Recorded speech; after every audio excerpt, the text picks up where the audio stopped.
the beginning God. ஆதியிலே தேவன் வானத்தையும் பூமியும் சிருஷ்டித்து மண்ணிலிருந்து மனிதனை தன்னுடைய சாயலில் படைத்தார். அகிலத்தையும் படைத்த தேவனிடம் உறவு கொள்ளும் நிலையை குழைத்தான் மனிதன்.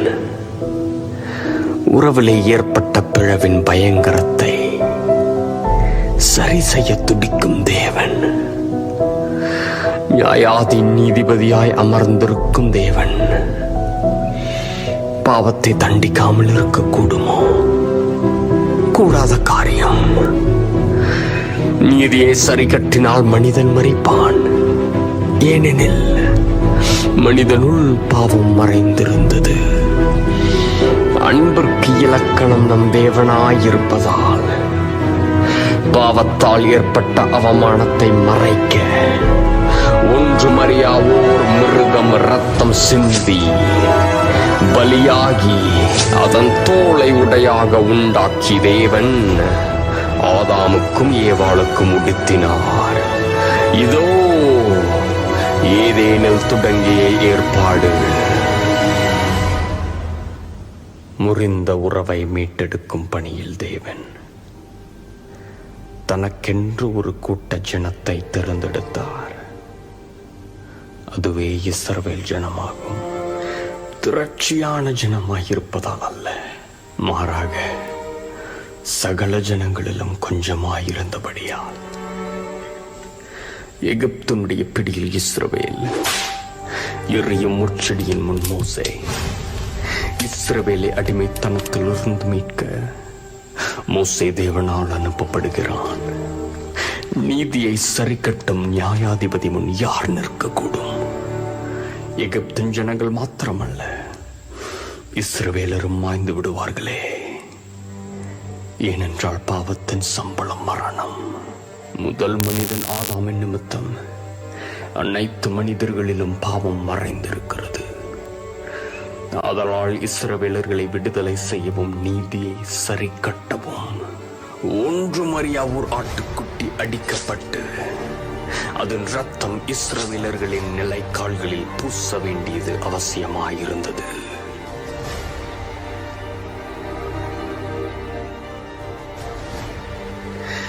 அந்த ஆட்டின் மாமிசத்தை வீட்டிற்குள் இருக்கும் இஸ்ரவேலர் புசிக்க வேண்டும். அந்த ராத்திரியில் மாமிசத்தை புசிக்கும் ஒவ்வொரு இஸ்ரவேலின் மூத்த குமாரர்களுக்கும் தன்பட்ட காரியம் என்னவென்றால், நான் உயிருடன் இருப்பதற்கு ஒரே ஒரு காரணம்தான். நான் மரிக்கும் இடத்தில் ஒன்றும் அறியா ஒரு ஆடு அடித்துக் கொள்ளப்பட்டதால் நான் பிழைத்தேன்.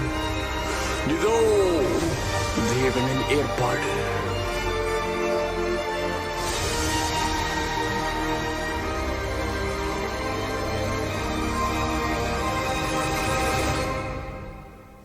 மனிதர்கள் மத்தியில் வசிக்க விரும்பிடும் தேவன் விருப்பத்திற்கு தடையாய் தொடர்ந்து நிற்கும் மனிதனின் பாவம். ஆதலால் சீனாய் மலையிலே தேவன் மோசேயிடம் ஒரு கூடாரத்தை அமைக்க கூறினார். இது என் வாசஸ்தலம் என்றார்.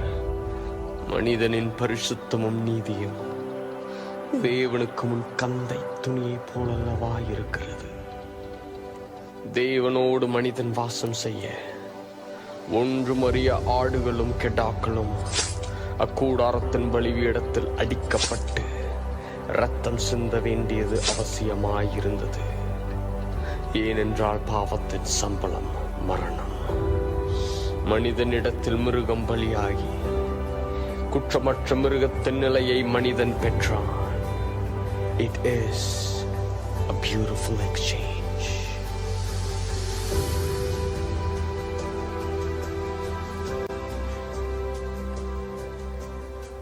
எனினும் அக்கூடாரத்தின் மகா பரிசுத்த ஸ்தலத்தில் மகிமையாய் தோன்றும் தேவனை அணுக பிரதான ஆசாரியனால் வருஷத்தில் ஒரு முறை மாத்திரமே அணுகக்கூடும்.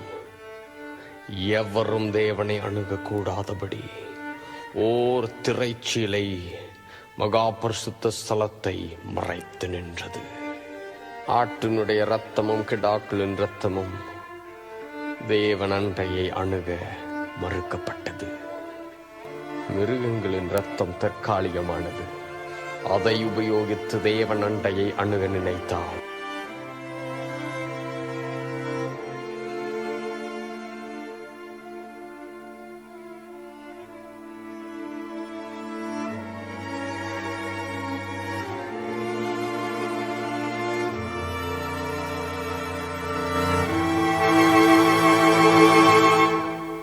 சுமார் கிமு 740 ஏசாயா என்னும் தீர்க்கதரிசி கர்த்தருடைய தாசன் என்று ஒரு மர்மமான நபரை குறித்து எழுதுகிறார். இந்த தாசன் ஞானமாய் நடப்பாராம், உன்னதமாயிருப்பாராம், அவர் உயர்த்தப்படுவாராம், மனுஷரால் புறக்கணிக்கவும் படுவாராம், அசட்டை பண்ணப்படுவாராம், நெருக்கப்பட்டு ஒடுக்கப்படுவாராம். இவர் அடிக்கப்படும்படி கொண்டு போகப்படுகிற ஆட்டுக்குட்டியை போல வாயை திறவாதிருப்பாராம். கர்த்தர் நம்ம எல்லோருடைய அக்கிரமத்தையும் அவர் மேல் விழப்பண்ணினார். இவர் சகல ஜாதிகளுக்கும் ஒளியாயிருப்பார். இஸ்ரவேலுக்கு மாத்திரமல்ல, நமக்கு சமாதானத்தை உண்டு பண்ணும் ஆக்கினை அவர் மேல் வந்தது. யார் இந்த மர்ம நபர்? Who is this mysterious figure?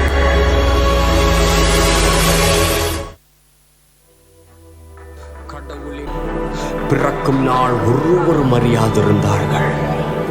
வேதத்தின் சரித்திரம் புரண்டு செல்லுகையில் ஆதியில் கொடுத்த தேவனின் வாக்கு மீண்டும் மீண்டும் உறுதி செய்யப்பட்டு கொண்டே இருந்தது.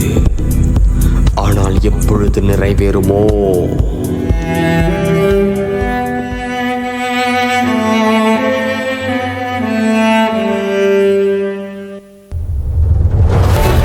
காலம் நிறைவேறின பொழுது கலிலேயாவில் உள்ள நாசரேத் என்னும் ஊரில் 11 வயது பெண்ணிற்கு தேவனுடைய தூதன் வெளிப்பட்டார்.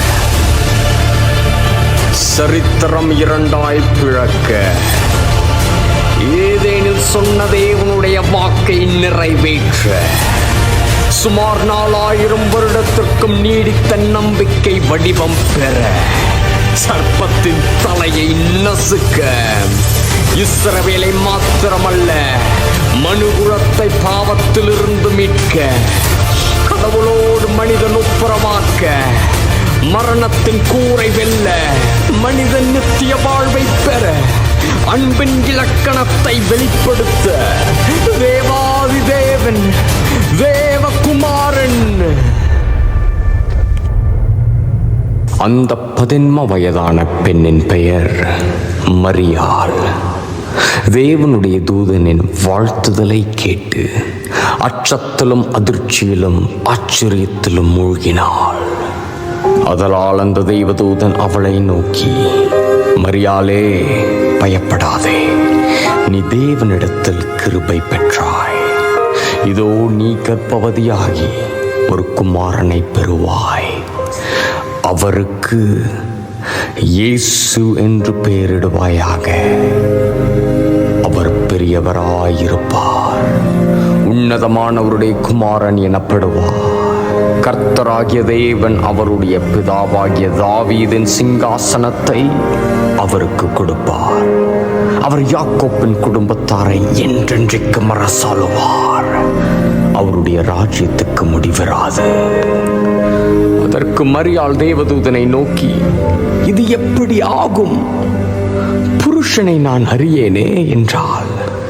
அதற்கு அந்த தேவதூதன் மரியாளை நோக்கி தம் வார்த்தையால் பலப்படுத்தினார். அதற்கு மரியாள், இதோ நான் ஆண்டவருக்கு அடிமை, உம்முடைய வார்த்தையின்படி எனக்கு ஆகக் கடவது என்றார்.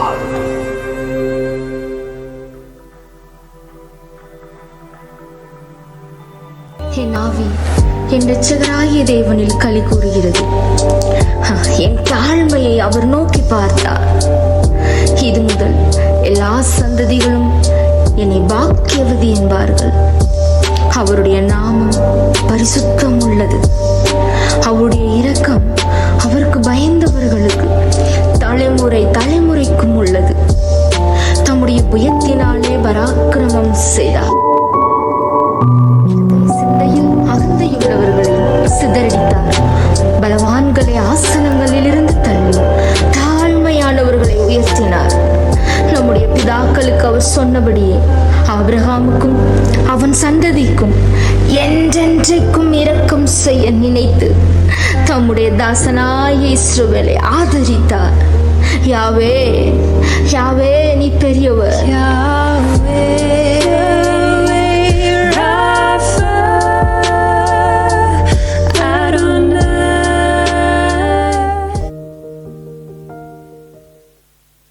ஆதியிலே வார்த்தையாயிருந்தவர்,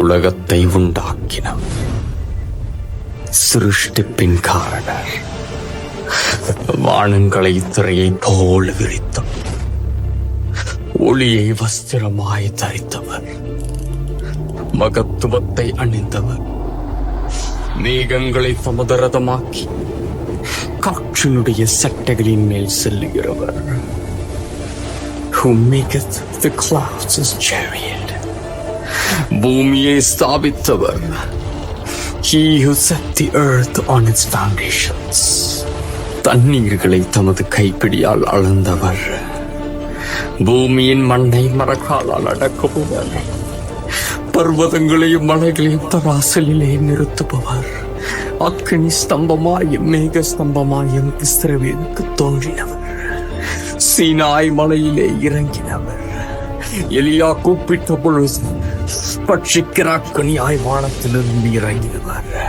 அக்கினி சூளையில் 4வது நபராய் தோன்றி ஷத்ராக் மேஷாக் ஆபேத்நேகோவை காப்பாற்றியவர், விடியும் அளவும் யாக்கோபுடன் போராடினவர், யோனாவிலும் பெரியவர், தாவீதிலும் பெரியவர், மோசேயிலும் பெரியவர், ஆபிரகாமிலும் பெரியவர், யோசேப்பிலும் பெரியவர், தானியேலிலும் பெரியவர், ராஜாக்களை நியமித்தவர், ராஜ்யங்களை ஸ்தாபித்தவர், சேனைகளின் கர்த்தர், தம்மை தாமே வெறுமையாக்கி அடிமையின் ரூபம் எடுத்து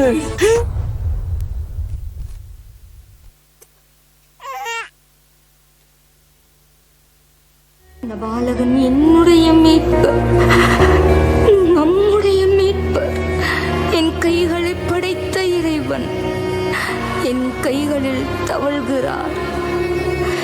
கடவுளின் எண்ணற்ற நாமங்களின் வடிவமாய் தோன்றிய பாலனே, கடவுளின் முகத்தை பார்க்கும் என் கண்கள் நம்ப தவிக்குதே. அதிசயமானவர், ஆலோசனை கர்த்தர்,